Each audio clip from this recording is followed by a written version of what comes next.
All right, mic check, mic check. More Than Masters podcast, your host, man, of course. I got a special guest across from me, man.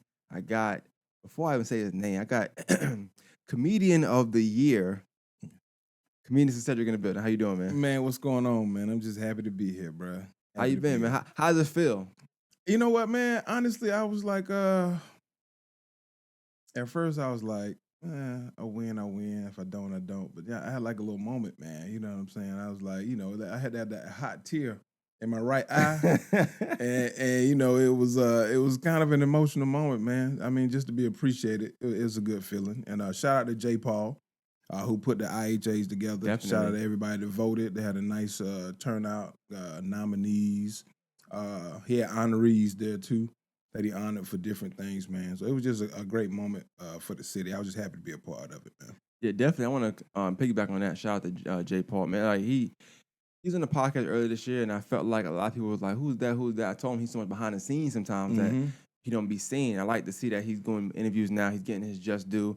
I Yeah. did feel like when he announced his IHA award and it first came out, and then at the time they had the other award show that was coming out as well. Mm-hmm. He got a lot of flack for it because I think the timing of it, people thought he was biting something that he had already been doing Yeah. for a long time. Yeah. Anyway, And I mean, it's two different. Shout out to both of them, man. You know what I'm saying? Definitely. I rock with Jamie and I rock with J. Paul, man. They just happen to be. Anytime you do something similar in the same city, people are gonna always look to, you know what I'm saying, cause some strife or something, man. I have something to say 100%. about it. But 100%. let them talk, man.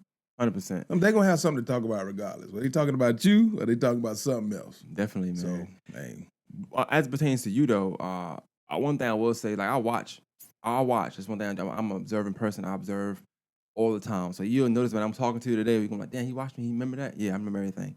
And one thing about it I can say is like, I was happy that you won the award because I do know that even though you're decorated, especially in the city, you decorated, and you're a big dog in the state in general, even in Columbia. So I've watched you for a while to know that you mean something in so many areas when it pertains to comedy.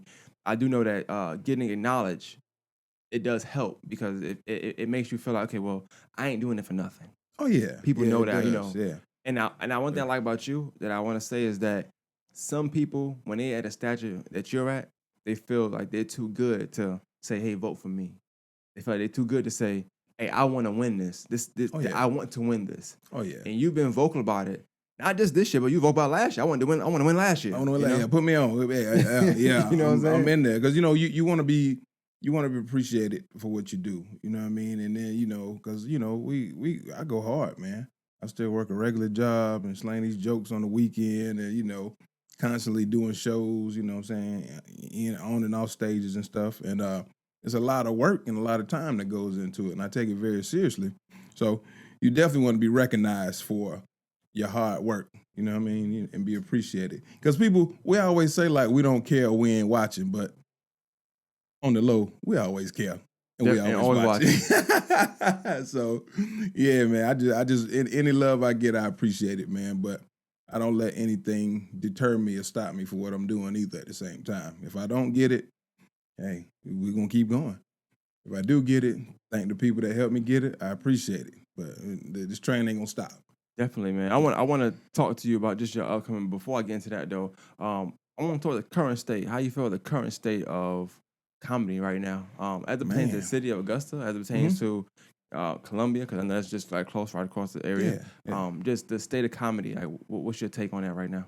The state of comedy itself, I think, is a lot more comedians in Augusta now than it has been. Because when I first started, it was like nobody doing comedy. It was like Sound like podcasting. We was like Ninja Turtles. You know what I'm saying? We'll come out of the ground, push the thing open, and we have on dirty trench coats and be like, "What are you? I'm a comedian. I am too. Let's go seek shelter." It was like something. It was like I am legend. Hello, I am a comedian.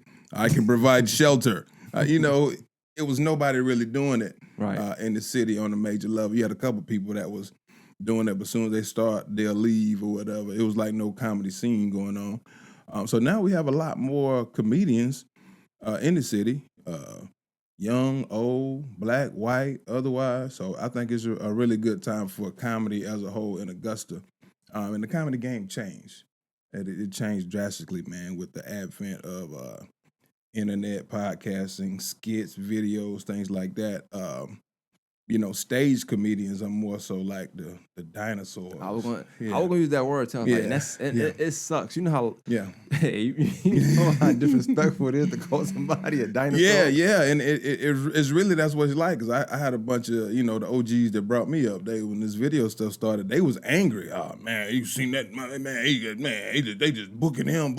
I'm like, well, and I was like, yeah, well, I mean, and some of the stuff they were saying was true because the training is different. You know what I'm saying? The training was you go out, start doing comedy, be around comedy. You start hitting open mics. You start getting on any stage you can get on. You start working on your stuff, building your setup, and just working on your material. But now you got people that can skip over the material and work on other stuff, and they're getting recognized before the people the blueprint has changed. I was gonna ask you that. So and that's with anything almost every single thing the blueprint has changed. You think about artistry, you think about whether it's poets, whether it's rappers, whether music, it's everything. You make a TikTok song and it blow up. You in there now. In there. You in there. You just got to make some more songs now, right? Yeah, that's but you set pretty much for life. Like you a household name now. Yeah, household name. Yeah. Off stumbling upon that, somebody stumbling and saying, "I like that. Let me go and deal with that." But the blueprint changed for so many professions.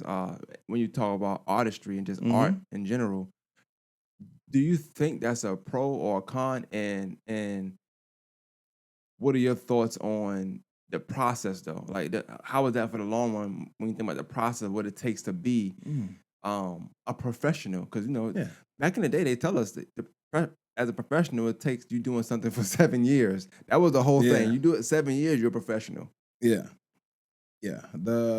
I feel I had mixed emotions about it at first because I did see so many of my comedy friends that brought me in the game. So if I'm in the game this amount of time, they've been in the game way longer than me, and this is like they sole income how they eat. So now when you look at, you used to send a video clip to a comedy club, show people what you do, what you've been doing. Now they want to know how many followers you got. So it's like the rug was pulled up under them, so to speak. It ain't like, hey man, I got this video. I done did so and so with so and so. It's like, nah, man, what's your IG looking like? You know what I'm saying? So, but I think I just came to realize, just like it's a metamorphosis, man. I mean, the older cats got to get with the newer stuff.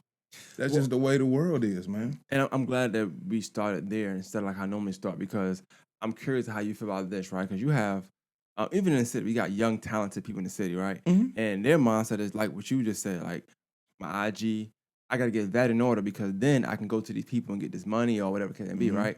But then the mindset becomes, or the ideology or how they look at stuff, their perception is like, okay, well, so Cedric, he might have 2,000 followers on Instagram. I got 5. Why they booking him? I got 5K on IG. Yeah. I need that. Whatever he get, I need all of that, right? Yeah. However, what them numbers don't tell you is that if somebody called you today, you probably can string together a 30-minute session. Easily because of how them numbers don't tell you that though. No, they don't. You know what I'm saying? It's no getting away from the stage. You know what I mean? I mean, you can do video skits and all the other stuff, and that's great that people have a lane like that for themselves. But that stage is an animal all within its own. You know what I mean? You up there like a cornerback, and you sitting around Justin Jefferson on the other side of you. You in man coverage. Nobody to help you. You by yourself. You know what I'm saying? So when you get out with that microphone, and that's the essence of comedy. Stage is the essence of comedy. It's branched off into other things, but the stage is the essence, has always been the essence of true comedy. And I think people have to learn how to work the stage as well. I'm gonna give you an example, like Country Wayne, when he first started out. Country Wayne has completely changed the game. Completely changed it, like almost single-handedly on his own. The stuff he was doing on the internet, the skits, and the popularity that he gained. But what he did was put a team of people around him to learn how to work the stage. So he took steps to make sure that, hey, yeah, I'm getting this notoriety and this fame, people coming out to see me, but I got to do what I got to do to keep people coming to see me. Now he has a full-fledged quality product. Because not only can he do the skits, but he can also sustain himself on stage as well. Stage. Yeah, so it's you got to do that. You got to work that too. I seen an interview with Drewski, who also is changing the game with skits and stuff like that. Pretty much IG funny. reenacting and stuff like that. But I thought it was like brilliant for him to even say in the interview. He was like, "Well, I was at a party one time or something, and Kevin Hart was there, Mm-hmm. and Kevin Hart came to him and was like, hey, stop being a bitch, stop bullshitting." You know what I'm saying? Like, he didn't know what it meant. He said, "I'm asking like, what does it mean?" He keeps saying it, but why he keeps saying it? And like, hit the stage. Like, don't be scared. Like, Yeah. don't hide behind your phone or the editing and all that. It's you funny. Hit the Mhm. stage though. Like that's where the money gonna be. Hit the stage. Yeah. And I think that most comedians that really want to see you do well gonna tell you the same thing. Yeah. they Like do. that's like if you can do that, you can do everything else. Because you can do everything else and not be able to do that. And it's like where that puts you at. Yeah. You it even see does, people man. start to categorize your funniness now. Like, oh, this person is skit funny. You know Yeah. how you know Yeah. you know how disrespectful that is. Like, Yeah, that you is, skit man. funny. It's like, yeah. You know, I mean, you know what I'm saying? That's like saying little to a man. If you say anything little to or about a man, you know, that's like it, man. Yeah, man, you still working that little job over there? Hey, man, hey, what you talking about, man? I'm a supervisor. Look at I got flair on my jacket. I'm accredited. Don't say little. But yeah, it is, man. I mean, but like I say, the game has changed. It's opened up so many doors. It used to be an exclusive door.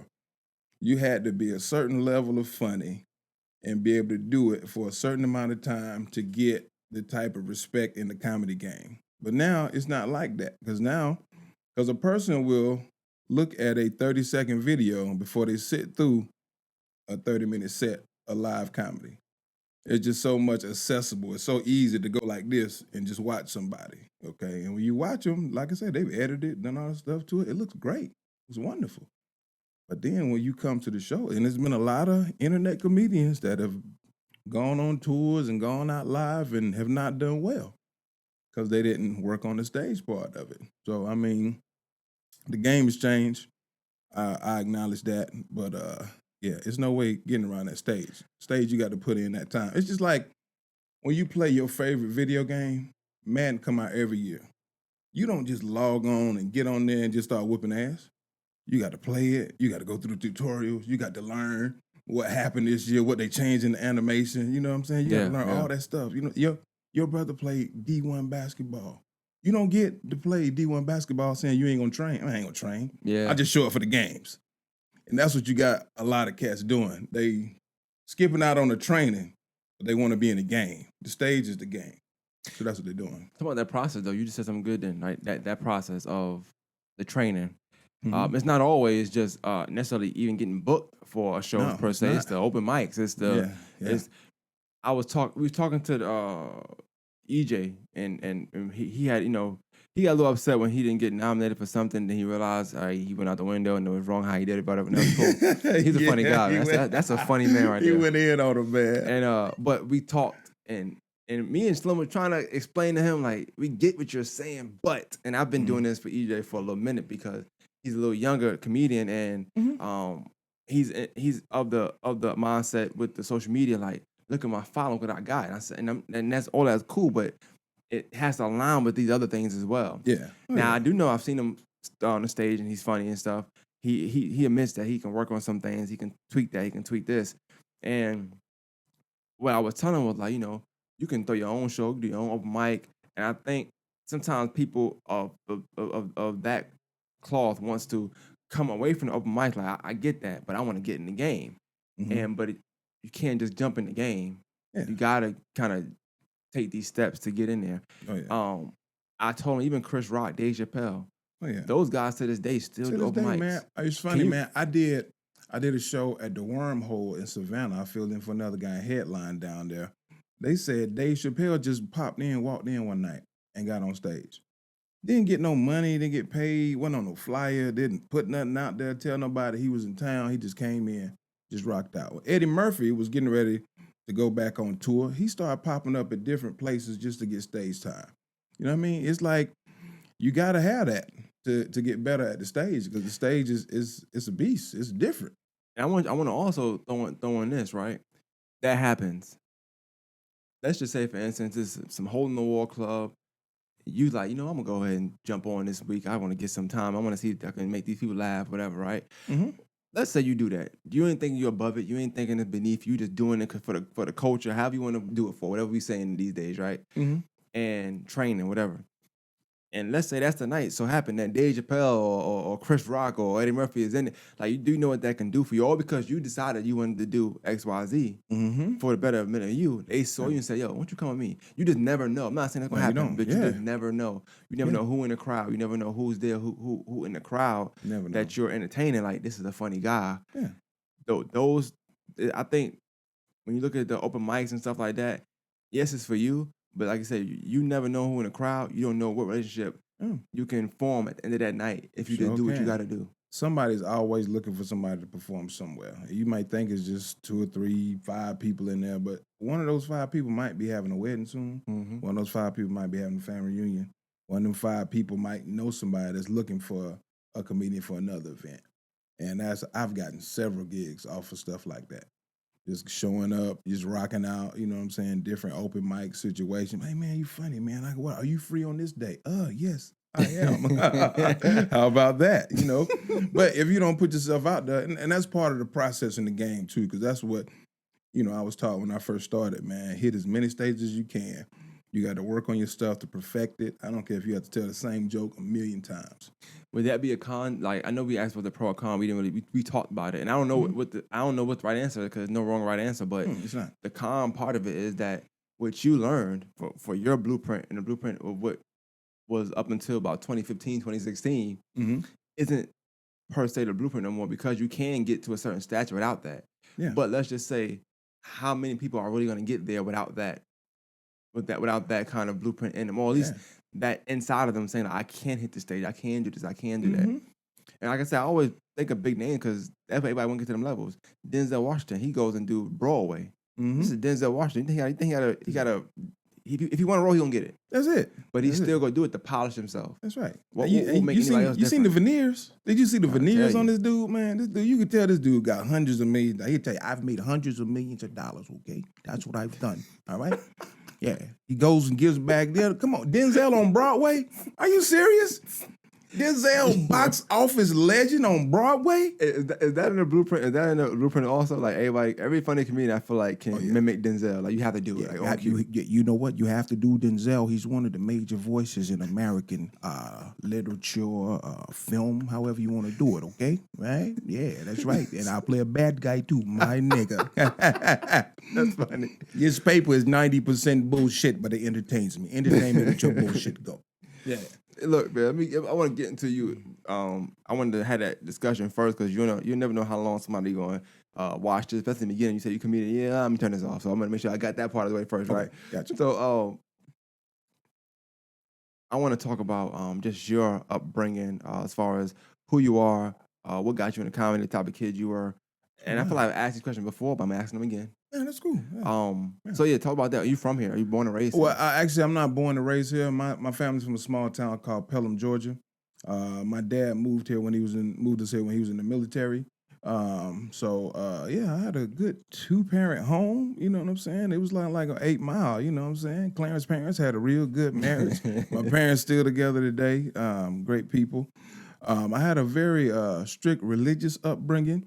We was heavy off into the word and the book, and it was a good, happy upbringing, man. I was always the class clown type, but old school black parents, you can't. Right. Nah, you can't do that. Now I didn't do nothing bad, but I would laugh at the bad kids when they was doing bad stuff. That was me. I was laughing at the bad kids, but I wasn't doing nothing bad because my mom was crazy. My mom would pull up. I'd be like, I thought she had no more points left at work, and then you look in there, you see her. You see, like, remember school had that little window for the classroom? Yeah, had a little window. You see the window fogging up. I think your mama out there. I think my mama ain't out there. She can't leave work no more early. He look up, and she looking right back at you. I ain't one of them kind of mamas. But I was always life of the party, class clown type dude. I love to laugh and joke, man. And then, like, comedy was a big part of our life because we grew up on sitcoms. Remember, everybody had sitcoms back then. ABC, NBC, CBS all had popular sitcoms on. What was your favorites? Like, what were some of your favorites? Oh, the favorite was Cosby Show. Cosby Show was the all-time favorite show. Cosby Show is probably it might be my favorite show of all times. Because, first of all, Bill Cosby was hilarious. He was universal. Aside from all the stuff that we found out about him. Still universal. Still universal, man. Think about what Bill Cosby accomplished. he took a situation where he had like what, they had 5 kids? Mm-hmm. 5 kids. Nobody was ever cramped up in the house. Everybody had their own room. Everybody went to college, stuff like that. You know what I'm saying? He was a lawyer. No, the mom was a lawyer. He was a doctor. Successful black people. They had all the kids had cars at a certain time. You know what I'm saying? Nobody was ever about to get kicked out of the Cosby house. No, not at all. Not at Just all, Alvin. man. That's Oh all. yeah. And, in real life, shit. You start looking at a nigga about 17, like, hey man, you need to find you somewhere to go. This shit he ain't working out. I do like that about the Cosby Show. I Yeah. always say that. I said one thing about the Cosby Show. People, of course, in black culture, we want the real, this, that, and third. But the reality of life is that there were and are black families like that. Yeah, they are. Just because it's not our reality, don't mean it's not reality for somebody, right? I liked it because I got daughters, right? So one thing, I watched it with them a lot, and I was like, damn, you know what? As a dad, you be like, no boys, no boys, no boys, right? And I don't know how his daughter was in real life. It's a show, we don't know, right? But Yeah. they seem respectable. Yeah, They very seem- respectable. But they had this bond with their dad. They didn't have to hide anything. Mm-hmm. And I felt like, damn, that's how I want to be. I want to be like that. Like, my daughter be open with me. Like, we best friends type thing. You know what I'm saying? Like, Yeah. and you can still watch because they don't have to sneak. They going on dates. I like this boy. Oh, you like this boy? Let's talk about it. You know what I'm saying? Like, bring him home. Let's meet him. word. Meet And- his folks. and everything was like all this warm. You know what I'm saying? Mhm. And I think the Cosby's, to me, it showed black people in a light which it wasn't shown in no other show. Nah, it wasn't. Every other show man. was struggling, It was, yeah. moving on up. Yeah, moving on up. They Now, wasn't moving Cosby, nowhere. you here? Yeah. Good times. They never had no good times. No, never. Nobody. I mean, it was just, the struggle was always shown in the media when it came to black people and black families and stuff. But the Cosby's Day, it was celebrated. He even created a fictitious HBCU, I'm trying to tell you. and we thought it was real. People love it. People Loved it. People want to go there. Yeah. It was a spinoff, man. It was just a whole nother, because you would watch that and watch Different World right after that. Mm-hmm. And it was just a great time, an era in television. And it was funny. It was hilarious. You know what I'm saying? I think, and one thing about Bill Cosby, I guess we can talk about comedians too here. One thing about Bill Cosby, I think he'll get credit for is when you look at the people who say the best, whether it's Dave Chappelle, whether it's Chris Rock, whether it's Cat Williams, whether it's Kevin Hart, whatever you into, they all different, but like everybody got a little bit of Cosby in them. Like Yeah. Cosby is, I mean, people say Dave Chappelle, I think they talk about geniusness, like the level of genius, and Chris Rock too, but the level of genius, that's Cosby. Yeah. It's funny. It could be political. It could be racial. It's all a level of genius that he got there, and I think he don't get enough credit. I would say that definitely. And then he would sit down on a stool and just talk to people Yeah, man. and just give it to him, man. People going crazy, man. And he didn't cuss. And that's the craziest. But it hit every time. Hit just every as time. much. Yeah, because he knew how to use like the body language and stuff. He had little funny mannerisms. Comedic timing the was really facials. good. Yeah. The facials. Yeah, just classic, man. And people forget like how Bill Cosby started too, man. He started out black exploitation films. Yep. Brown Hornet, you know what I'm saying, on Fat Albert and all that Fat stuff. Albert. So he was always he was for them a great content Audio creator. albums, Yeah, audio albums, which man. is not a thing no more. Nah, they don't do that no more. That'd be They don't dope. do I mean, I would like to see somebody do that. I don't know how it works now in the digital world, but that'd be Yeah. dope to see. that. Yeah, it would be. It We would talk be. about people doing skits and that stuff, but that'd be dope to see. Last time I think we seen that done was probably what's the guy that played little Ricky Smiley, Lil Darryl. I think he had a Yeah. little album thing, whatever. But Yeah, it's, bring that back would be dope. thing of the past. Because I used to listen to all those old. I mean, and you can catch some of them too on streaming platforms. I go back and listen to old Red Fox. I'm pretty sure it's on Apple Music too. It's probably on there. We just don't know. 'Cause we you don't we think don't of be it. paying attention to it. Yeah, we so technologically advanced. But I go back and listen to all that old stuff, man, because those old guys, man, they were. You see the evolution of comedy too, man. But we talk about just influences and stuff like that. So you mentioned the sitcoms. So what was it that was like, I want to do this? Like when did that strike to you? Like I want to do comedy. 'Cause I It's know funny. you can be funny, Yeah, but it's hard to take that jump and say I'm gonna be funny for real. yeah, and that took a long time to take that jump because it took me a long time as a young man to get my head out my ass. I was still trying to figure out life. I was like, man, I don't know what I want to do with myself, man. I'm like, yeah, leave. Then to start having kids, I was like, oh dang, I got to do for these. And you look up, you got a family, and you can't come home and be like, hey, I got a dream. Nah, nigga, you ain't Martin Luther King. You ain't got no dream. But all that happened first, and I was like, and it was funny because I was I was like 25 or so, man, and I was trying to be in a singing group and all kind of stuff, man, because I love singing too. I was trying to do that, and then like I felt like a failure because I didn't make it by the time I was 25, because that was the cutoff for American Idol. You like, oh man, you got to make something like you 25, or the music business ain't gonna want you. So I got all these crazy ass thoughts in my head, man. I was like, damn, man. So I was just working, living a regular life, just frustrated with some things. And then a friend of mine was doing some promotion. Two things happened. Uh, a friend of mine wanted me to be in his stage play. He had wrote a book. He was doing a stage play about his life. He said, "Hey man, you know, he didn't have it all together." He's like, "Man, I want you to just go out there and just talk to the people between the scenes." I was like, okay." So I did it. I felt really comfortable. We got through the night. The play was a success. We got through the night, and I said, "You know what? I might." Then like God works in mysterious ways. Because right after that, another guy, my friend Dwayne Poole, was promoting shows, and he said, "Man, you know what? You funnier than a lot of these guys that be on stage, man. I think you should open up and try it out." I was like, I'm down for that. Cause I had wanted to try it out one time. And then like they used to have open mic at 706. Special K was hosting it when he was in Augusta. And I'm talking about I got so drunk. I'm talking about I got carried out the club drunk. And that set me back. But then I was like, all right. So Dwayne set me up on the show. Well, he canceled 6 more before that. I got so and so coming. Yeah. Oh man, the venue double book. You know how black people is. They got an excuse every time. Oh man, you ain't gonna believe this, man. You know what I'm saying? He got to get his toe taken off because he got diabetes. Oh man. So it was like, all right, well, just let me know. So after 6 cancellations, he put me on a show, and I hit the stage with Tyler Craig. I opened up a show for Tyler Craig in 2009, and when I grabbed the mic and I told my first joke, and it was just like nostalgia. I was like, this is it. This is what I've been searching for my whole life. You know what I'm saying? So once that, I mean, it was such a nostalgic feeling. I didn't want to get off stage. They had to cut my mic off. I just kept telling jokes. I just kept going. They was like giving me the light. They was waving it down. I ain't getting on stage. I ain't even through yet. I just kept talking. I didn't know how disrespectful that was at the time. But wait, hold on, real quick. You mean why is that disrespectful? Because you gotta because the show is timed. People come to see the feature and the headline, the people that they paid to see.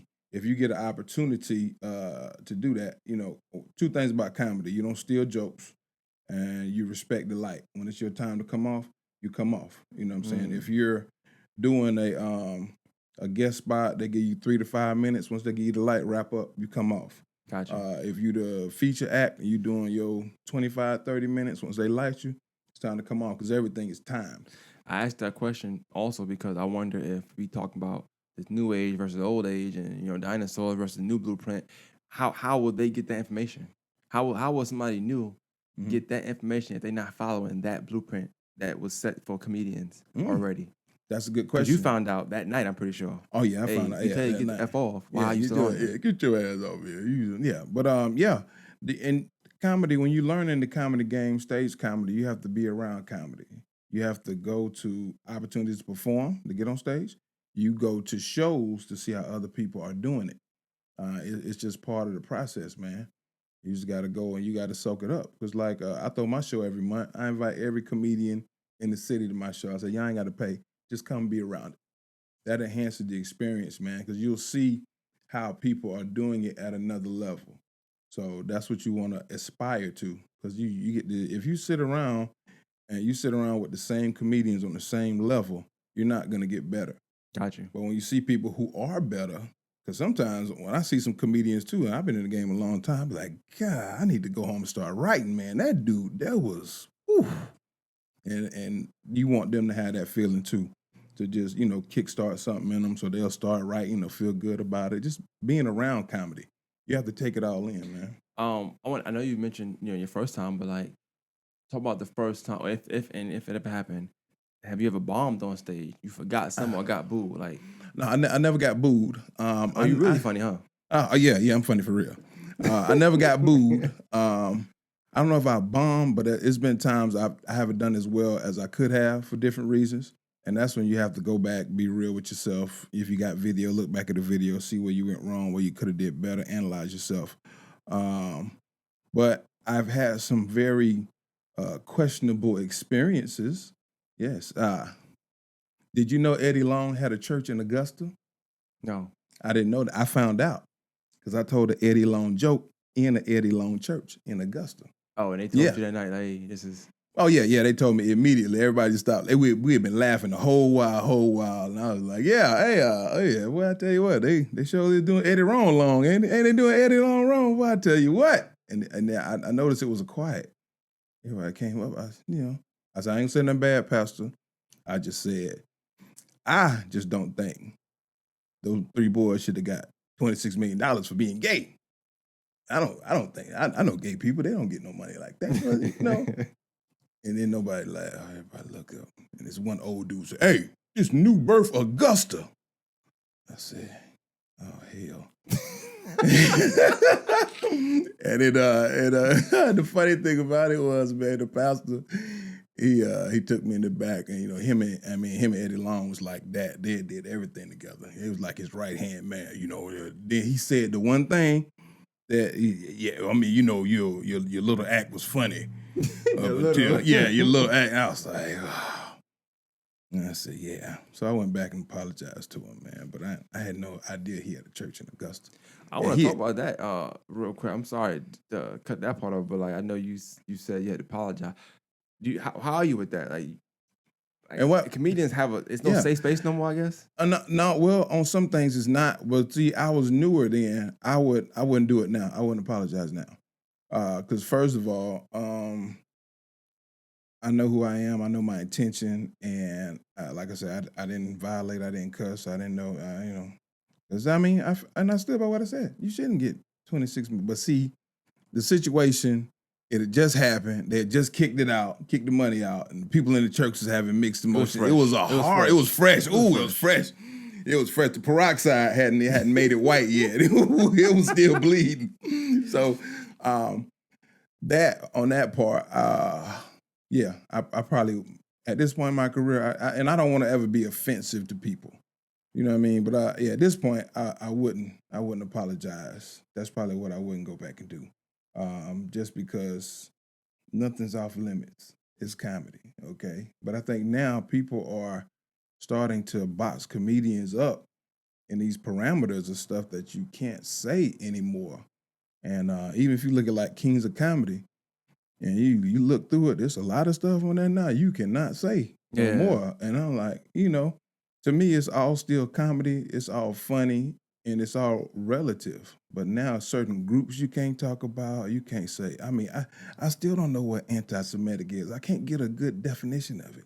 I don't know. I just know if you say it's a problem. So. Anything about Jewish people, you can't say it. Anything about transgender gay people, you can't say it. Anything about, even like Bernie Mac. You remember Bernie Mac when he was on King of Comedy? Yeah, milk and cookies. There's a little faggot ass. You can't say that. I know what I just said. I just said that. You're gonna have to edit this out. Yeah, I just said the real F word. Now, it used to be, now you can't. I used to like saying faggot. That was like one of my favorite words. That was like one of my first words. I was in third grade. Wow. Wait.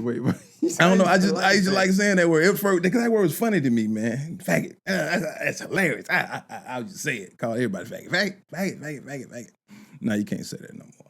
It's super offensive. It is now. I'm with you. That in the era we probably grew up in, it wasn't until I even see now they try to go back in time when musicians said it and try to bleep it out, like get it taken out. Yeah. Now. It's wild, man. I'm like, I don't have that much time on my hands to go back and find an old record with that word on it. Oh no, they got time. They got time. Oh man, they got plenty of time. Hey, yeah, they do. They do.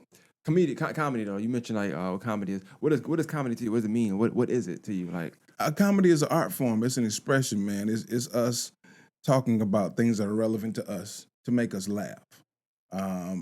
Comedy is, to me, is the ultimate art form, man. Because people, I think comedy is so necessary that you have to laugh. Laughter is laughter alleviates everything. You can have all the problems in the world. You could be in a wheelchair, paralyzed. You can, have diabetes, got a couple toes taken off, leg up to your ass. You know what I'm saying? Just a few toes. Just a few toes. Yeah. Your power can be taken off. It's somebody getting beat up every day, getting bullied. It's somebody domestic violence. but everybody can come together at one time. And when you laugh, you forget about all that stuff. Everything that you got a problem with, you forget about it. You come to a comedy show and you laugh, even your lights off, you just had tea lights there. You ain't thinking about that. You ain't thinking about that. And it's a beautiful art form and it uplifts people and it makes them feel good for the time being. Now you're gonna go back to that house Yeah, where ain't no relax, lights relax. at. Them lights ain't gonna be on. Now these laughs not gonna turn them lights back on. But you're not worried about it for the second. Sometimes that getaway is all you need. Yeah. That's it, man. Just to get you, you know what I'm saying, get you some strength, revive yourself so that you can deal with whatever you got to go through. Got you. I would definitely just recommend if your lights is off, maybe don't go to a comedy show if you have to probably not. pay. Yeah, probably not. Unless you Pay know light somebody. bill, then Know go somebody for to it. get you in free. Yeah. You definitely might want to change your Inbox priorities. to Cedric. Maybe he can help you out. That's it, man. Y'all come on through, man. If your lights off, hit me up, man. I might got some free tickets to the show. But For they ain't got you. no Wi-Fi. Lights off. They probably Huh? get you up. No Wi-Fi. Oh, yeah, you're right. Right by McDonald's. McDonald's got the strongest Wi-Fi. McDonald's Wi-Fi is a legendary. McDonald's Wi-Fi and they straws are the strongest in the world. I mean, you can pick up on McDonald's Wi-Fi on the expressway. You know what I mean? And they straws, man. I'm talking about, boy, you can stab. If you stab somebody with that straw you is silly, man. powerful, man. Silly, man. I want to talk about the show portion, the comic show portion of comedy, like doing on stage, right? Mhm. How do you go about even setting up or preparing for a show if you have it in time? I always wondered. I watch battle rap. I watch comedians. I've seen Kevin Hart down here a few times. I like this show. Not very comedian, but I like his setup. Then I also seen Dave Chappelle, and things of that nature. Man, classic. How does a comedian? I watch what's the guy name? He real vulgar. Corey Holcomb. I watched him a couple nights ago. I was in the room. I watched him a couple nights ago. Hey, man, that dude crazy, man. I watched him live. So one time Kevin Hart came down. It was 2011. My daughter was born that year. 2011. He came down. He brought Spank, all the boys with him, and right before Kevin Hart went, Corey went. Oh, man. It was Sunday in Augusta. Ooh. So it was church people there, and Kevin Hart wasn't Kevin Hart yet. Yeah. He was coming in to be in that, yeah. So he went, and I thought he was funny. But you could tell the crowd was like, get this nigga off the stage ASAP, talking about abortion and all that stuff. Oh, man, I remember I seen him, man, once. He was in the guy. He was like, let me tell y'all something.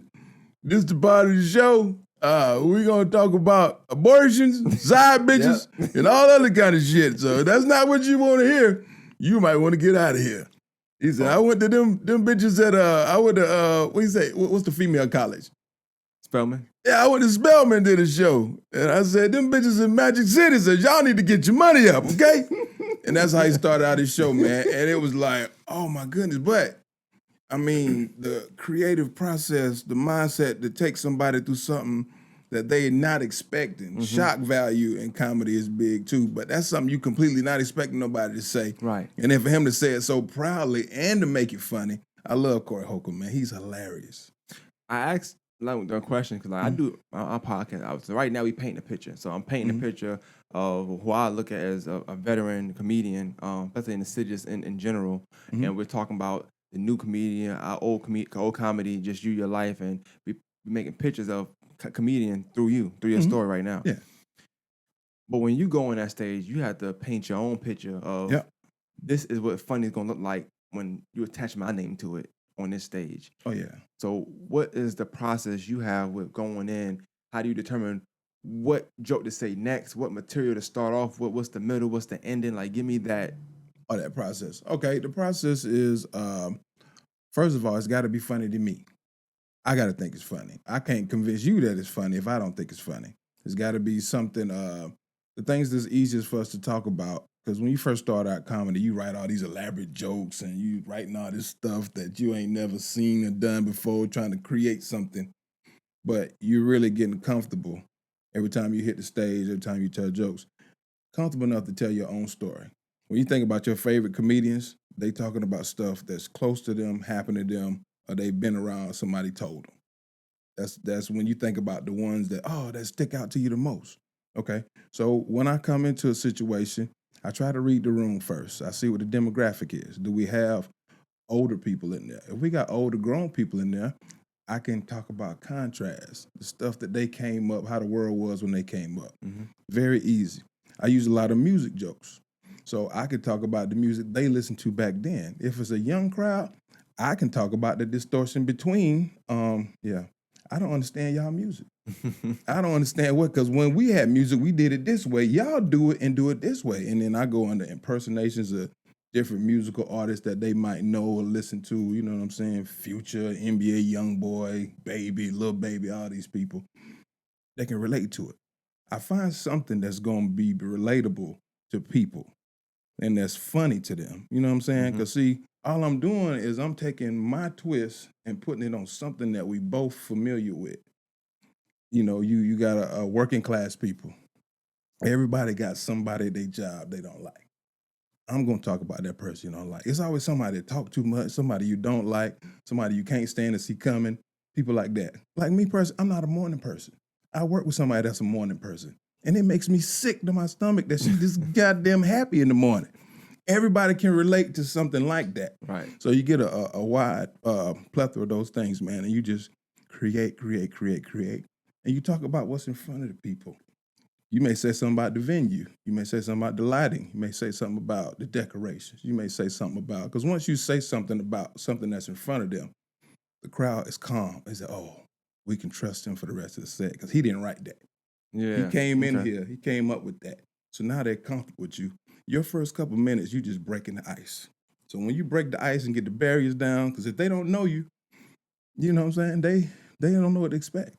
So once you break them down, got them on our side now, and we done broke them down, and we can go into wherever we want to go after that.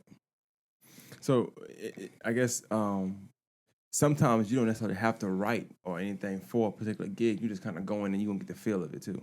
Yeah, you get a certain degree of that. But if it's like if you're doing the Valentine's Day program, you may tell more love relationship Couple jokes. Yeah, you tell more stuff like that. If you're going into a situation like a church anniversary, and especially after that Ed Long thing, I did the research on every church gig I've done after that. I know who started the church. I know who did it, who passed it down. I know when the building was built. I know everything. So we go through the lineage of the church. You might, crack some jokes about differences and, how black churches get down, you know what I'm saying, how they function, Then you break the ice and get into your stuff. But yeah, you gotta it depends on the event that you're doing too.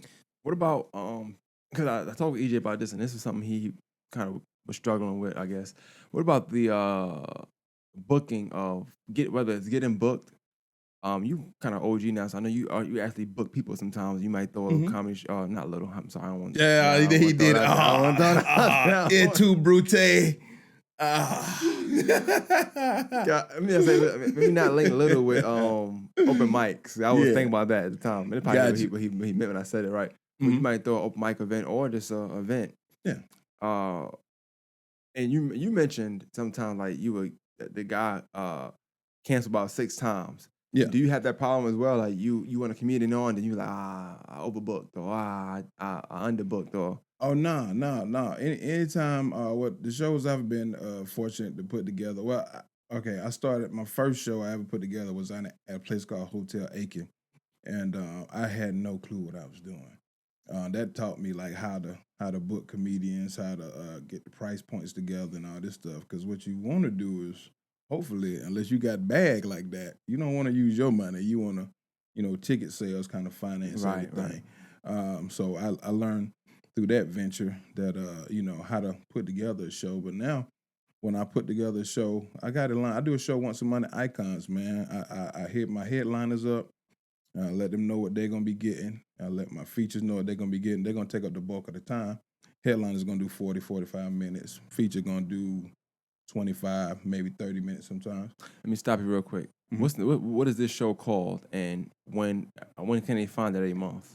Oh, it's called Live Labs at Icons. The next one is actually February 17th. I get different dates based on the club's availability. Mm-hmm. But I have all my dates lined up for the rest of the year, and I got I have a group I created on Facebook called Live Labs at Icons, so they can join that group. They can follow my page, Cedric, Comedians of Cedric, West of Cedric, Washington. I posted on there too. You host this thing? Yeah, I hosted. Yeah. So you host it, Mhm. but you're not necessarily an act, or sometimes you are. No, I mean I'm always doing time. I go up there, I get it in. I Okay, go up okay. there, I open up the show, start them out with 10, 15. Sometimes I go over. It's my show. What's the mindset behind that? I have to ask that. What's the mindset behind that? I'm getting when you're hosting, you want to get the show started. You want to get the tempo up so the acts don't have to work as hard. People are already in the laughing mood. They're already ready.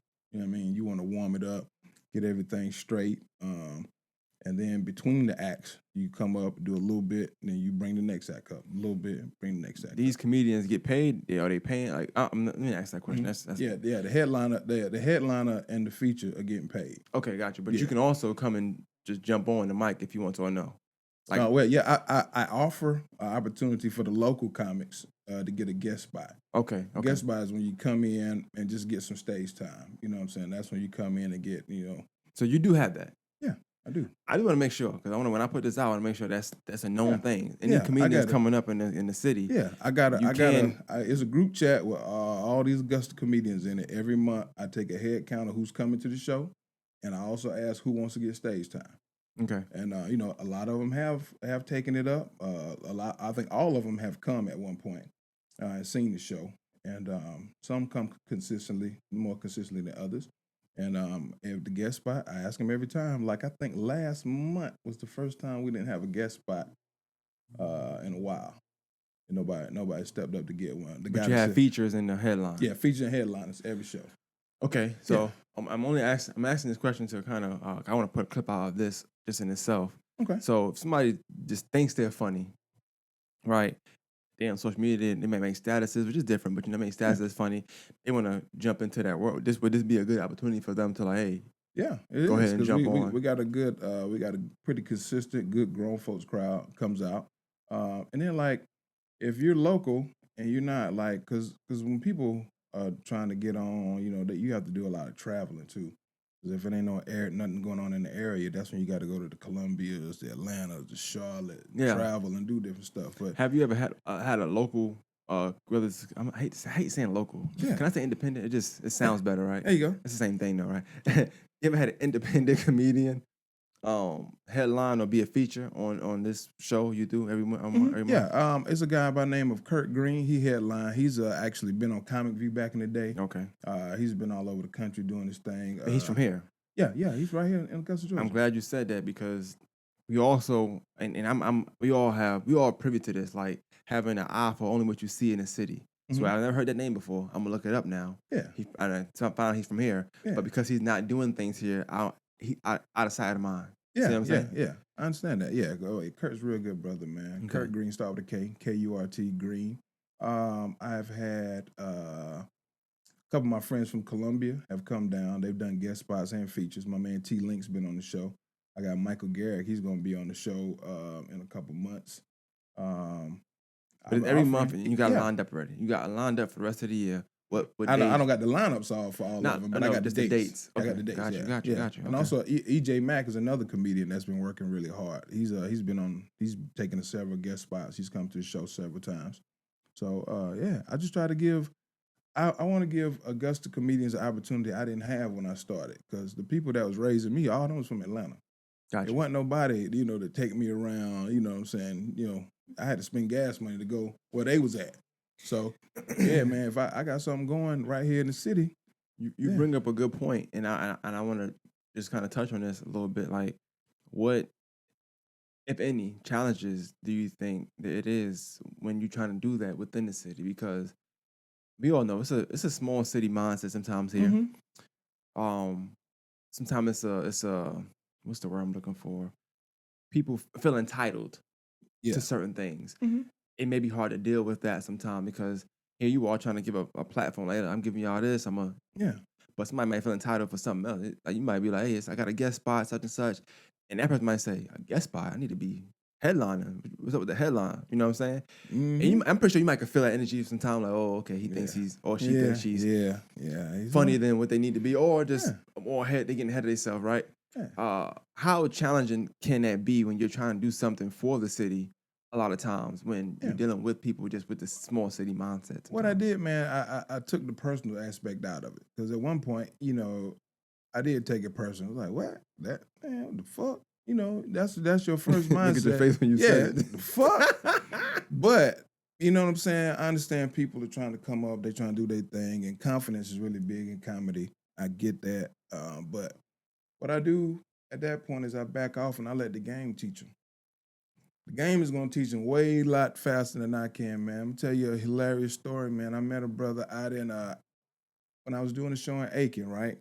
He came to the show and I was like, he wanted to be on the show. Somebody he knew, really popular guy, knew a lot of people in Aiken. So he came to the show and he was like, yeah, man, about to do my thing tonight, boy. I said, all right, man, nice to meet you. I'm the host. You know what I'm saying? What song you want to come out to? Basic hosting stuff. Okay.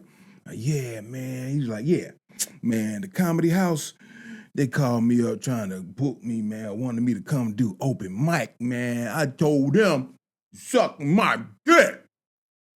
I said, what? Yeah, I told him suck my dick, man. I'm about to do Savannah State, South Carolina State homecoming, man. I said, do you realize Comedy House is hot then? Do you realize they're gonna have anywhere from 250 to 400 people that don't know you there? Mm-hmm. You know, the opportunity that could be for you. Nah, man, I'm about to do South Carolina State homecoming, bruh. Tonight is gonna be my 4th show. I said, oh. I just walked off. Because I knew at that point, I was like, there was no point in talking to him because he was on something else. And he came to the show. I played his song and announced him coming up. He dapped everybody. He came down like a wrestler. He dapped everybody. He hugging people, high five. I'm talking about the song that made it through the first verse and to the chorus. He still ain't on stage yet. The place ain't that big. So he walking through like he got damn Hulk Hogan. And he finally gets to the stage and didn't have nothing. Drown. I'm talking about fish out of water in the middle of the boat just flapping. Horrible. Didn't have nothing. And I just lied. I just looked. I was like, hey, you don't say nothing to him. You let the game teach you. Your fourth show Mm-hmm. in your whole career. And you had that much confidence about yourself. Okay. All right. And me and him, we still good friends to this day, man. I laugh about it every time I talk to him, man. He still do comedy? Yeah, he still do comedy, man. He's moved to Washington, D.C., and not Washington State. He's out on the West Coast now doing his thing. And he was here not too long ago, and I hit him. I said, remember the first time we met, man? He was like, man, you're right, man. I was on some other shit. But you let the game teach him, man. I mean, everybody's not going to be receptive to what you're trying to do. But when did you get to that point? Because Augusta, I feel like for the last, I've only been in media for about 6 years, but the time I've been in there, I feel like you've been there the whole time. You've been, at least in the comedies, you've been there the whole time. You have other people who've tried to do things and it was successful doing it. I don't know exactly what happened because I don't know them like that. But you got some people who come and go, people who stick around. But I realize that people are hot. They start to, I guess, ego. Everybody got ego. Ego starts to play a role, right? At what point do you back off and say, all right, this person then bit the ego apples. I'm gonna just back off a little bit because you've been able to sustain your level of veteranism the whole time. Yeah. I just think it's after you've been in the game for a minute and you can see it kind of happening. If the person is approachable, you can talk to them. Like, hey man, look, hey, you doing this, and this well, but you might want to pipe back on this. And I've had conversations with a couple comedians, and they be like, yeah, you're right, man. You know what I'm saying? Good looking out, OG. And some people, if they ain't approachable, or if you do approach them or tell them something, and they get like really agitated or they real sensitive about it, that's the point when you're gonna have to just back off. And Were you ever like that? Like when you were coming up, did somebody tell you something? Let's say you feel like you're funnier than somebody, and they're trying to tell you. And I want to say this first, right? Being funnier than somebody else doesn't mean that they aren't more wise than you in what y'all doing. Just like being better at basketball than somebody else don't mean that the coach can't coach you. You might could beat him in basketball, but he can coach you. Yeah. Yeah. So have you ever had that situation in your lifetime, like you coming up where a comedian maybe trying to put his hand on your shoulder, like, hey, do this way, but you're like, look, I'm funnier than you. Shut up, man. Get out of my face. Yeah. I was definitely like that, man. My first couple years in, when I was rubbing elbows with some people out of town, and I was looking at them, because being a male species, we're very competitive. Hmm. So when we look at something, we looking like I'm like, yo, this dude is getting booked. He ain't funny as me. Them jokes ain't that good. And and people will come and tell you. I was very fortunate too because I had some really good mentors. But I had a couple people put me to the side. Hey man, you should do this, do this, do that. I'm like, yeah, right, nigga. I'm funnier than you. Why would I listen to you? And I'm funnier than you. Right, right. But it's like when you listen to a crooked pastor. Is his word bad? The word ain't bad. He just ain't living all the stuff he's supposed to be living. He's a man, Right. okay? But that word is still good. And that's what I had to realize is like, oh man, you know what? He gave me some real game, and I didn't heed it at the time because I was, being competitive, thinking like, hey, I'm Me better. against that Yeah, person. me against that person. And that's not the way to think about it because there's so many lanes in this thing for everybody. Yeah. You know what I mean? Because I'm 46. I don't expect a whole bunch of 25-year-olds to come to my show because I'm 46. I'm not appealing to them. Right. I could see somebody in the early 30s being able to get those people to come to shows. That's their lane. They can have that. You know what I mean? It's a lane for and everybody's not competition. Just because you're doing the same thing, you gotta stop looking at other people's competition. How hard is that though? Like being in comedy where, Mhm. okay, yes, I want to make it some form of competition. Okay, I know sports, so I know. But Mhm. being in comedy where it's like you go on stage, I'm going on stage. Mhm. My goal was to have a crowd think I'm the best comedian in the world. Yeah. Yours as well, right? Yeah. So you go on, I go on. Mine's is better than yours. I'm snuffing my nose about you a little bit now, like, well, I really probably shouldn't, because you probably, even though I might have rocked the crowd, I probably could have did better. And you're watching, like, your point of view is going to be important to me because you're trying to help me better myself. Mm-hmm. You ever had that situation when you being younger where, like, maybe you felt like a comic, and they probably wasn't, but you might feel like they was hating on you, or like they was trying to keep you behind them or just beneath them because maybe their name was a little um, more popular than yours, but you was funnier than them, so you felt like they weren't. They was out to, I guess, not make you surpass them, rather. Yeah. Yeah. And do you think that was true feelings now that you're older and more mature? Yeah. Now that I'm older and more mature, I don't look at it like that because I think when you're younger and you're looking at it and you're fighting for your place in the game, you think that someone else is in the place that you need to be in. And that's why, that's why you have a lot of contention, competition, bad blood. You think about it, you start not liking people you never had a conversation with. Like, you know what I'm saying? Like, I don't like the way he carries himself. I'm funnier than him. And friendly competition is good. But you got headliners that's been in the game that's put their friends off of tours for different reasons. You know what I mean? Right. Because those feelings, those animosities and things like that that don't get checked can actually rise to a whole nother level. And then like in the game, the hierarchy is the headliner runs everything. I had an interesting conversation with Cheryl Underwood. She said her and Bernie Mac was friends. He put her off the tour. Put her off the tour. She said a headliner could put you off a tour for anything. You know what I'm saying? If he wear a bow tie, you better not come in there wearing a bow tie because that's his thing. You know what I mean? And I said, why do headliners think like that? You got to look at it. People been watching these people for so long and imitating them, peeping game, being around them. And she said, when you get into their confines, you realize like they got rules and stuff, and you can't violate their rules, or we're just trying to come up. You know what I'm saying? I was trying to get her to explain it to me, and she was like, "That's just the way it goes." So yeah, man, it's I've had some bad feelings or bad vibes with some people over the years, just because of a competitive spirit. And I'm not in that space no more because it's room for everybody to make it. You know what I mean?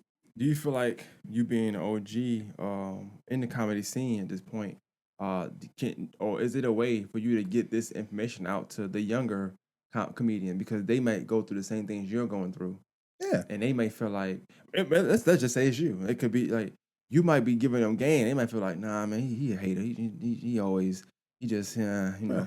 and you might like their perspective cannot be wrong. You can't say it's wrong because that's just their perspective, right? Yeah. Based on how they're feeling and what they're seeing. Mhm. But what you see in your vision could be totally different. You can have a big, broad, big vision for this particular comedian. So you're telling them do this, do that, do that. Yeah. But because they're thinking maybe just local, maybe like I have to be in his spot, Oh, yeah. like you were saying earlier, Yeah. right? Everything you're saying is coming off as Yeah. Hating. no, like hey, just stay out of a gut. Let's say you said that, stay out of Augusta. You might be telling them, hey, look, you done here. Go out and do some more stuff. Yeah. But they might take it as, nah, he want me to not have my spot. But you thinking this spot ain't nothing. I'm in it. Trust me. It ain't. Yeah. I told you. I still got a job, bro. It's a rusty crown. Yeah, it's a rusty You crown know what over I'm here. saying? Yeah, but I mean, yeah, that's just part of the process, man. I think a lot of it is maturation and growth as a person too. You know, you look at stuff you did. Nobody does the same stuff they did in their 20s and their 40s. Niggas that still live the same way they did in their 20s that's in their 40s, man. They got a rough life. Yeah. You know what I'm saying? Because you have to mature, you have to transform, you have to grow, you have to learn. We are constantly learning in this thing, man. And yeah, if anybody and I keep an open door policy with all the comedians, man. They know they can hit me up, they can call me anytime, ask me anything. You know, someone's like, oh, gee, I want to pick your brain. All right, man, hit me up. It's always an open door. You know what I'm saying? If it's somebody I see potential in that's doing something, yeah, I'll give them advice. You know what I'm saying? If they don't want the advice, cool, I'll back off too. You know what I'm saying? But this train gonna keep rolling. How hard is it to not take things personal? When personally you probably just want the better for a person. Like you want Yeah. that personally. So Yeah. how hard is it not take it personal when they're not receiving what you're trying to give? Oh, it's not easy. It's not hard at all now. When I was younger, it was easier. Like, hey man, I'm trying to teach you something, man. I'm trying to show you this, man. You got to listen to what I'm saying. No, it ain't like that. All right, cool. Now, yeah, okay, because this train is gonna keep going this way. I don't give a fuck. I was being nice. I really don't give a fuck. You know what I'm saying? Because I'm gonna let the game teach you. That's Right, what I'm right. gonna do. The game is gonna show you. If I can save you some steps, man, I'll do that. But just like you do your kids, man, you like, hey man, you know, you just don't want me to have fun, daddy. That's what it is. No, I'm trying to teach you because having fun has consequences. Knucklehead nigga. So I mean, but if yeah, and I've had situations where I've given some advice or whatever, and it wasn't taken the right way, or they felt like, hey man, it's all good. You know what I'm saying? You don't have to take my advice. My way of doing things is not the absolute blueprint to everything. Because a lot of people look at, oh, you still here. All right, but I'm still here accomplishing a good amount of things. I've got experience in some things. So, you know, I want to impart that wisdom to people who are trying to move forward. And I'm glad you said that the whole still here and this, that, and third, because I feel like I want to ask you, like in your mind, in your opinion, rather, what would be the difference between, besides money, take money out of it, Mm-hmm. what would be the difference between, per se, you and another comedian, Mike Epps, for instance? Take money out, of take course, money out. he's rich or whatever. Okay, yeah. But I think what opportunity wise, like what reason would he be where he at, and you still like you got your the shows you do here, but you're Mhm. not in movies per se. You're not. Yeah. He's wow, that's a good question. We look at somebody like a Mike Epps, who has done movies and comedy. I think those people put themselves out there earlier, much earlier in life than I Mhm. did. You know, I was raised in a family. I couldn't take some of those chances that other people take because everybody's road is different. You know what I mean? Chances is a good. Yeah. That's a good answer. Yeah. I couldn't take those. I couldn't take some of the chances that other people, you know, took. Because like Steve Harvey talks about living in a car. I don't put my family through that shit.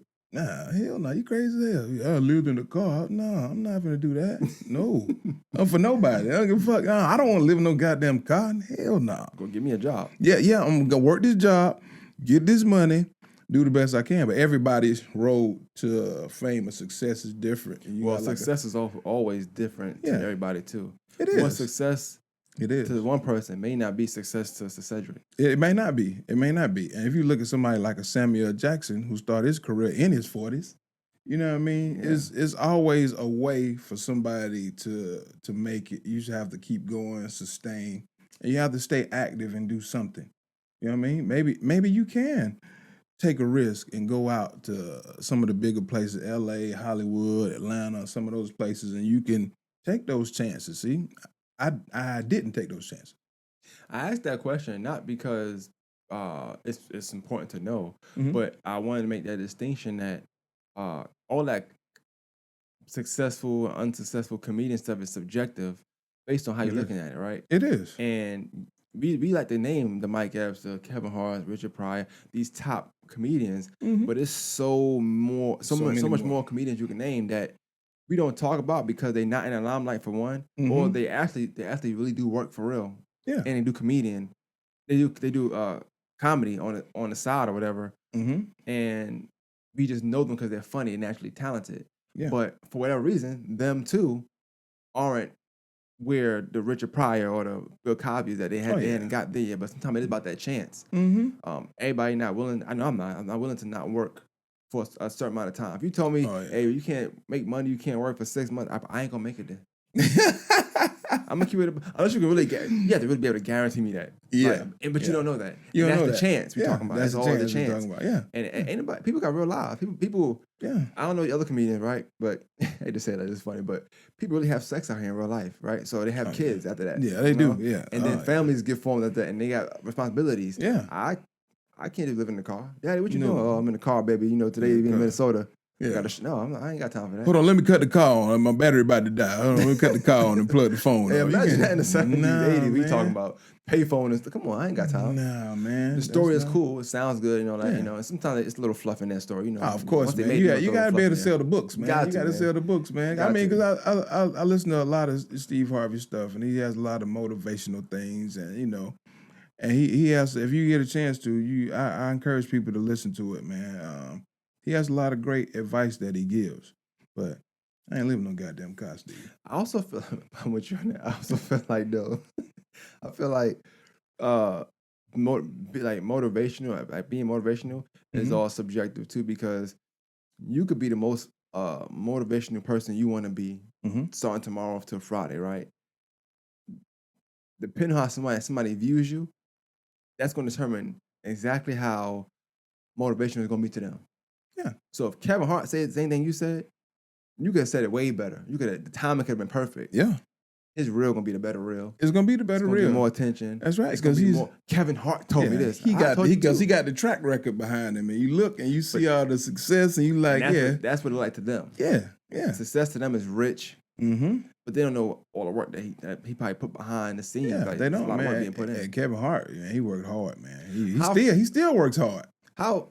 And I'm saying further along, just meaning like just in for what you want for yourself Mhm. in comedy. You might be good. You might be comfortable right now because that's success to you. I'm a known comedian. I'm doing this, that, and third. But how further along do you think you would be as a comedian, or if any, if you was able to dedicate 100% of your time Out of here. solely to comedy? Would have been out of here. 100% been out of here. Would have been out of here, no doubt. Because even with the time I put in, man, when I do go different places and do shows, and put what I do up against what other people do, it's very favorable. It's very favorable responses, man. Because Is that success to you? Like would that not fully success, but Mhm. is that it's validation. got you? It's validation. It lets me know that I'm doing something right. Because if I was going out and I was not doing well on these shows and people was not, and the phone stopped ringing, nobody wanted to book you. Yeah, that's when you know, hey, it's about time for me to start knitting sweaters. Start looking for a good job, because a couple years ago I was feeling that way, man. I was working at Joker's Comedy Club and I was the host, and then I got fired. And then it was like I was just feeling bad, man. I was like, you know what, it's terrible. I'm finna get this UPS application with my post office stuff. I'm trying to update postal scores. I'm trying to do something to get a good job with some benefits, man. But and I'm forever grateful for two things. I did Danielle Peterson has a cancer event every year, which is a very, very beautiful event she does for cancer survivors. And they bring the survivors out. They get dressed up. She honors everybody, gives them gifts, all types of stuff. It's wonderful, man. And when I looked in the face of those people and listened to their stories, it was just so inspiring, man. It just re-energized me all the way. Just seeing those people who were fighting for their lives months earlier just come out, have a good time, enjoy themselves, and put their makeup on and everything. Man, it was wonderful. And then I went back over to Icons um, and talked to Dwayne Pearson, man, and told him I wasn't gonna be at Jokers no more, man. And he was like, "Just come on back over here, man. We love to have you." Ever since I started dealing with Icons, they opened up, man. Dwayne Pearson has been a very, very good friend of mine. And he believed in my talent, man. And he always gave me an opportunity to perform over there at Icon. So I am forever indebted for those two things because I was going to quit. I was through. I mean, fuck this shit, man. Give me a real job. Tired of this, man. I always say people when they talk, I always let them talk and get their responses. But you mentioned something, so I gotta kind of say you got fired. I just gotta know why. Well, Joker's Comedy Club. Well, it was Joker's Comedy Club at the Private Eye. They had started a comedy club there. I was actually doing shows there once a month before they started it, but they started an actual comedy club there, and it started out okay. First couple weeks went good, and it just became a situation where it was contingent upon people showing up. And people wasn't showing up, so after a couple months, they made me the host, and I was in there trying to, get everything right, and we was just trying to right the ship, do everything we could, but it just wasn't getting off the ground. And yeah, so one came in one day, and I heard that somebody else is going to be hosting, which your business, your establishment is cool. You can pick whoever you want to host. By that time, I was so club wasn't taking off, and it wasn't picking up or going nowhere. And it was like, it wasn't even my club. And I was just feeling the stress, man. It was like the weight of the world on your shoulders, man. Because when you walk in, they like, man, where your followers at? I'm like, where your followers at? Nigga, this your club. The fuck? And you wanna do something and do well. I wanted it so bad for the city. And it just wasn't working out. So they decided to go in another direction. So I asked them, was they going in another direction? They was like, no, no. I was like, nah, I already heard that you moving on. No, man, we ain't. Nah, I was looking around like, and then the person that was taking over showed up all of a sudden. I'm like, hey, the hell? So I already knew, like, hey, it's all good. But should have bought him a bottle. That's one of the best things ever happened to me. Because instead of barricading myself there Friday, Saturday, and Sunday, now I can go move around, do stuff for me, Right. get shows, get bookings, get the kind of money I deserve, and make some other moves like that. And they kept it running for a couple years after that. But yeah, they made the change. I'm like, What about like doing specials? Like you ever did a special, or you ever just like want to yeah, do a special to put I like a did. DVD out or something like that? Man, I did. Man, I did one that came out really well. I did two of them. The first one, it was okay, but it wasn't the effect I wanted. The second one, I actually got somebody to come in and shoot it. I did it over at Toast of Augusta. First one I did at Private Eye. That one came out. It came out all right. But the second one, I felt like we really put it on smash, man. I remember the Private Eye one because, like I said, I Yeah. had Fire Nights a while back, and I remember having you on and you was telling us about it. Yeah. Okay, and then the second one's at Toast for Augusta. But Yeah. I'm saying, like, where's this stuff at? You have to buy it? Is it on YouTube? No, it's Is it- actually the one at Toast is actually on all streaming media platforms. It's under I forgot what it's under. It's under Sir Cedric. Just send me the link on the thing. I want to put the link yeah. in the YouTube. One comment, man show. One man show. Sir Cedric's one man show. It's broken down everything. My man Chuck Corbin shot it for me, and yeah, we got it on all social media platforms. But I got it on DVD too, man. When's the next one? Like when your next? Like I'm planning that now. Okay. Yeah, I'm planning that now, man. Because I didn't even realize, man. Somebody asked me, my man asked me, he's like, hey, man, when you going to be doing a show where you ain't hosting? I was like, it's a good goddamn question. I always like to throw out ideas. I'm just an idea person. I don't know how this throw it works, out. right? But y'all are in that field, so y'all know more than I would know about that. It would be nice because I think Icons, me personally, I'm not trying to plug nothing because I don't make money with them, but you do, and you're here, so I think that's a dope spot to do specials or a dope spot to have any kind of show because you have the stage and things of that nature. I think it's easy to pack out for the most part. I ain't gonna say easy, but it's easier to pack out than huge venue where Mhm. you can still hear the laugh, still get the effects of people having fun, enjoying their time, but also get the guests or get the speaker as well. Mhm. I would say I should link like not even y'all. I should be a link up of just a few comedians. Just I do 30 minutes a piece, 45 minutes a piece. I know it sounds like a lot because when you say 30, 45 minutes, that's usually headlining time. Yeah. Yeah. 10 minutes is that's headlining time is 30, 45 minutes. A long time to just It's a be long time to be we up talking there. right now. It's a long time to be telling jokes. Oh yeah, It's people. a Yeah. long time to keep people laughing. Yeah, it is. You It know? is, and you It's a have to be long ready time. for that. That's why you build up into that because you start out with your first 3 to 5 minutes. You master that, you move to 5 to 7. Once you get to 5 to 7, then you're ready to go to 10. Once you get to 10 to 12, it's easier for you to get to 15. So then once you get to 15, then you get around to 20. You picking up Keep moving on and momentum. on. And then like once you get to that 20, it's so easy to get from 20 to 25 to 30. Before you know it, you have 40. But you got to go through those smaller increments first, and you got to throw out the bullshit.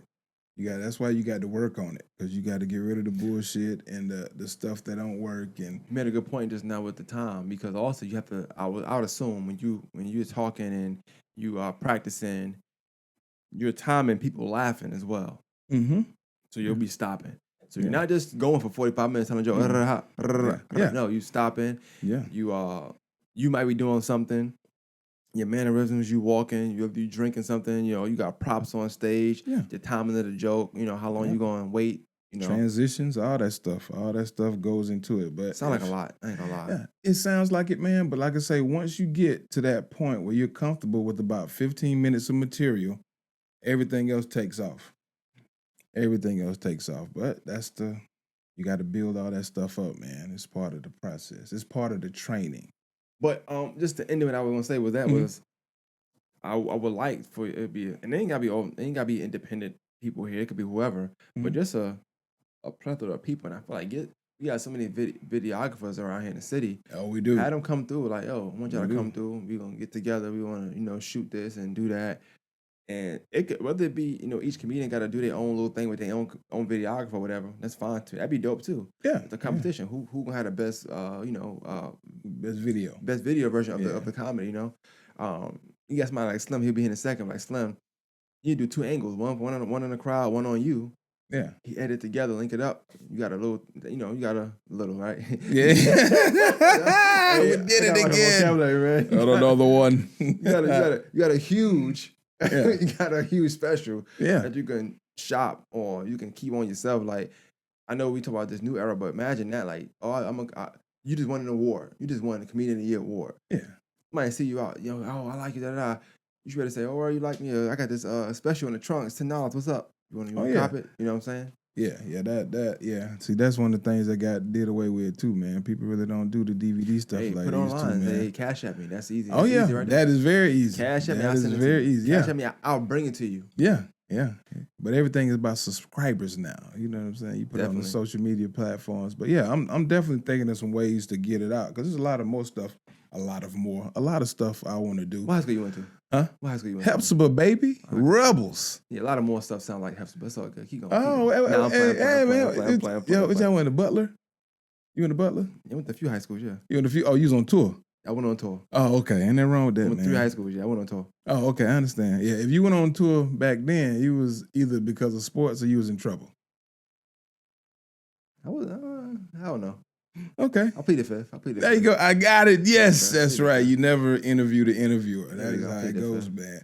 But I definitely played sports. I definitely got in trouble. So you Oh, yeah. You take whichever definitely- one you want with that. Definitely got in trouble with sports. Nah, that's dope though, man. It's all good, man. And also another thing I want to say too, man. We got another show we do every first Friday over at in Warrenville, South Carolina, at the Pink Building. We do that every first Friday, and we use a lot of local comedians for that too. So we've had EJ Rogers was on one already. We had him at one. A couple guys from Columbia, some other guys from Augusta, man. And yeah, man, we're just trying to mix it up. If you don't mind, talk about that real quick a little bit before we get out of here. I know the time is short, but like what's some of the young new talent? Like what do you like about it? Like what's some new talent you like? What are some people you feel like got potential to actually take it even further than some of the places you took it and things like that? Yeah, it's I think age wise, I think EJ Rogers is on the right track, man. He's got a tremendous internet following. He's very versatile, very marketable. Um, cool young guy, man. Just as long as he's stay focused and keep pressing, I think he'll be okay, man. Because the video stuff he does is amazing. Yeah, he's a funny guy. Yeah, he's really funny, man. It just getting the whole total package together. He's still working on some things. I talk to him all the time. I try to encourage him as much as I can. But I he told definitely. him. I told him. Let me know. I don't know if you watched it. We talked afterwards, but Mhm, I said you could be. I didn't know you do so many icons every month, right? mhm. So now that I know that, I even feel like it's even more of you should be jumping on every month because you ain't even gotta throw. He said it costs money. All right, cool. That don't. You can just jump on yours every month and go and kill a show and come out. I'm just telling him like you have to. That stage thing. You have to get that down pat. You never know who's gonna be in the crowd, Mhm. and then all the videographers are gonna message you because you got a following. Yep. Had them keep the video and they just post it on their page or something like that. Now you got a high quality content of some material. Yep. Go kill it. They'll That's it. do it for you. But Yeah. I want him to use his resources more. I think Mhm. we get caught up in having to do it on ourselves all alone, thinking that that's the way. Mhm. And most people that's successful, they could tell you did it alone. It sounds good in the story, Yeah. They never but they do it definitely alone. have some help Yeah, somewhere. yeah, you definitely have to have. You got to have some kind of help or support system, things of that nature. So I see he got management now, so I hope they're assisting him too. I seen he just posted that today, but I wish nothing but the best for him, man. He's a very phenomenal talent, man. It's just you just got to bring everything together. There's a guy by the name of Ignorant Ass Debo. Debo is really funny. He's a brother just got out the military. He's he's not old, but he's like an old school cat. He's Gotcha. in his 40s. He's super funny. Normally when people in the military, they got a lot of experiences and different things they Yeah. can talk about, man. Who else? My man, EJ Mack is another one. EJ Mack is really funny. And EJ will perform anywhere, anytime. He don't care. He does a lot of hosting hosting events at the Soul Bar. He's hosted at Joe's before. He's got something. He hosted 1028. He just started a new open mic over there. So Okay. he's always looking for new opportunities getting on stage. He's only been doing comedy less than 2 years, but he's making a lot of progress. So these are some of the people that I think in the area that's really like making some noise, man. And it's a couple other people that would, if they were just more consistent, like you don't know what people's life, Yeah. what they got going on. You know what I'm saying? Give me a pointer. If I'm trying to get somebody into comedy, I know they want to be in the comedy. I Mm-hmm. know they're funny. Mm-hmm. They know they're funny. Mm-hmm. They are maybe shy of not necessarily bombing or not being funny, just Mhm. shy, just shy. Yeah. Like what you OG? Like what can I tell them? Like where can I send them? Like what can I do with them to get them on that right or not even get them on the right track, but just get them in the right room on the right stage, just to Yeah. get the feel of it. Yeah, I think only consistent open mics that we have in the city. Joe's probably has the most popular one. It's like at Thursday night at 9:30. They also have another open mic on Wednesdays at a place called Fox's Lair. Fox's Lair is a really cool spot. It's downtown. I think it's Ellis Street or one of those streets down Where's there. Joe's at? Joe's is on Broad Street. That's the Okay. one you go downstairs. I ain't up never been under. there. You never been there? No, Okay, I forgot I it. ain't gonna lie. I don't go to if I'm getting paid. I ain't gonna lie. I got 2 kids, Brother, you sound You know? brother. You sound like me. and I got a nice job, so I don't have to do anything I'm doing. But Okay, I you know try. what? I like to do this, and if I can get paid doing it, it's fine. Man, yeah. If it's a place I'm I gonna feel go where you. somebody might can get shot, I need to get. Oh no, I don't go to those places. Those places, nah. The places That's where free, they definitely, increase the so. gunfight. I was worried last night because I was in at J Paul's spot. And some young hoe. I just don't want it to end all as some young hoe. You know what I mean? I know. That ain't gonna look good, man. Yeah, 46-year-old comedian was killed last night as some young hoe. That don't. It don't. Nah, that don't have no fit you. ring It to don't it, fit you. man. Nah, but I mean, you about like me, man. I don't hang out unless I'm making money, man. Those hanging out days, those are over. I'm focused on trying to achieve goals, man, and set standards, man. Look, man, I do want to say this. Like I said, I'm happy that we didn't link up Friday because you won the award yesterday. Yeah. And I had a feeling you were going. Well, I don't know, I just had a feeling. Just something told me, but I do feel like it's deserving. I feel like you definitely the most consistent I've seen since I've been to media. Mhm. You always somewhere. I don't care. You always somewhere. And you always telling jokes. Always, man. You know what I'm Always. saying? It don't get no more comedian than that. It You know don't, what I'm man. saying? That's the only thing I ain't messed up yet in my life is this right here, telling these jokes. So I'm There gonna you keep go. slanging them, man.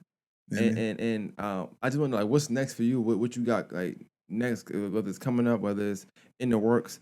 I'm just a fan of yours. I know Slim is. I don't know if he's here now. He should be here in a second, but Okay. we just fans of yours, man. We always Man, I talk about it. appreciate You're you, just man. funny, man. Naturally, just funny.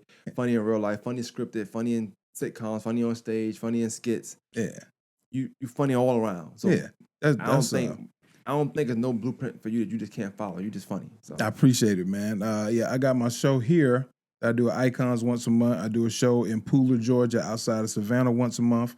We just started the one first Friday over in Warrenville, which is like right next to North Augusta.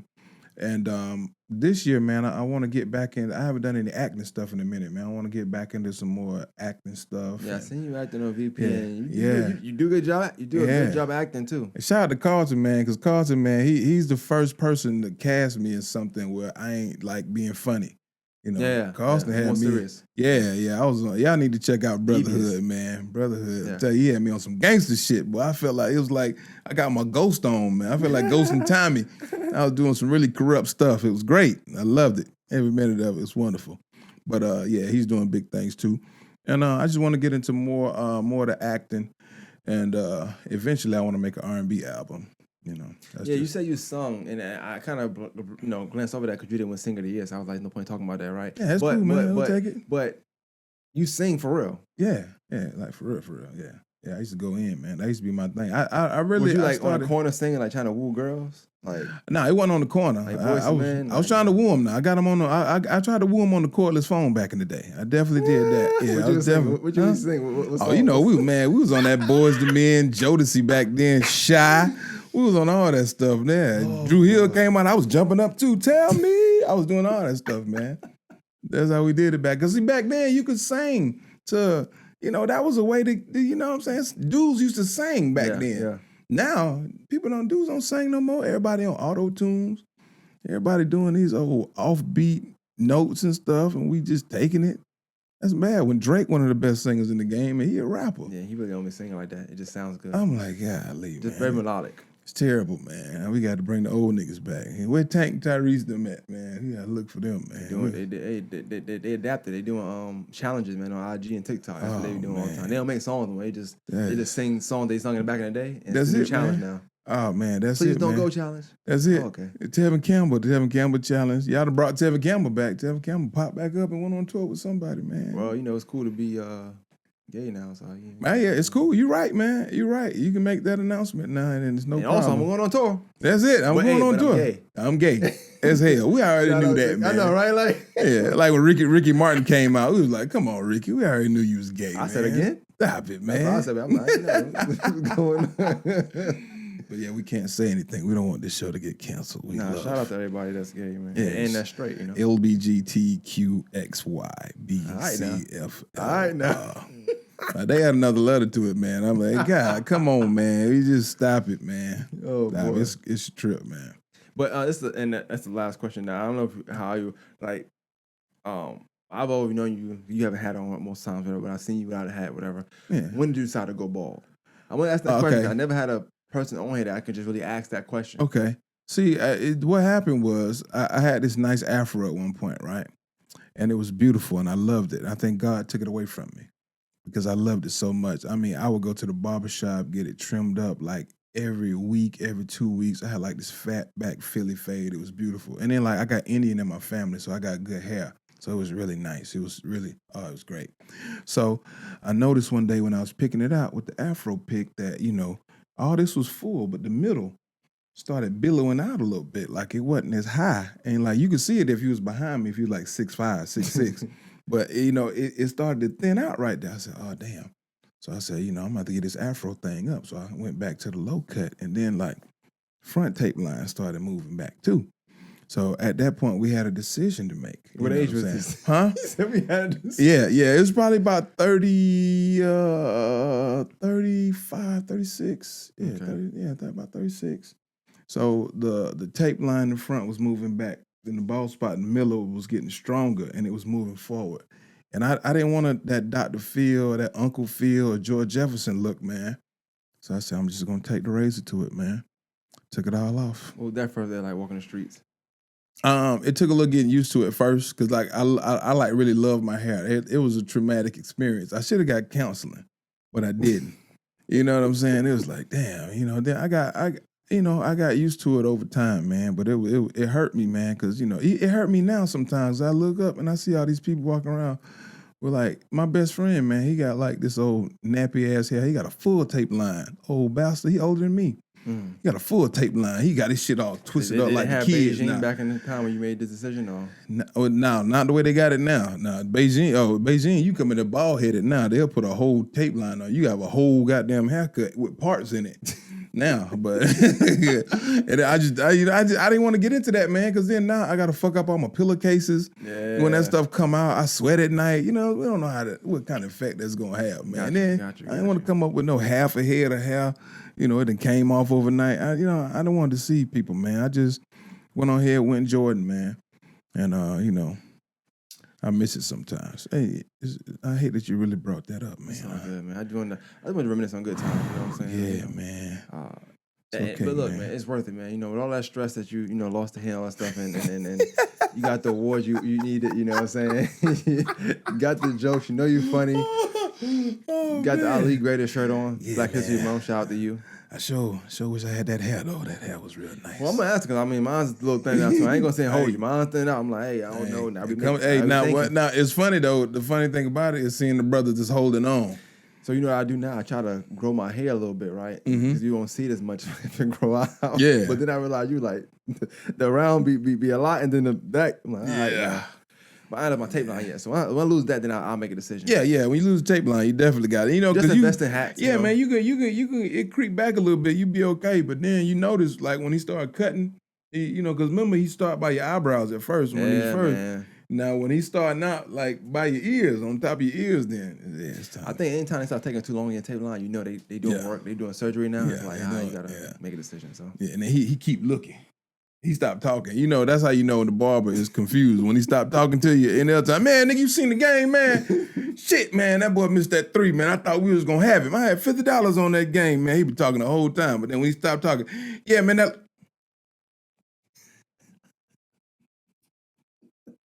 He's wiggling the chair around some more.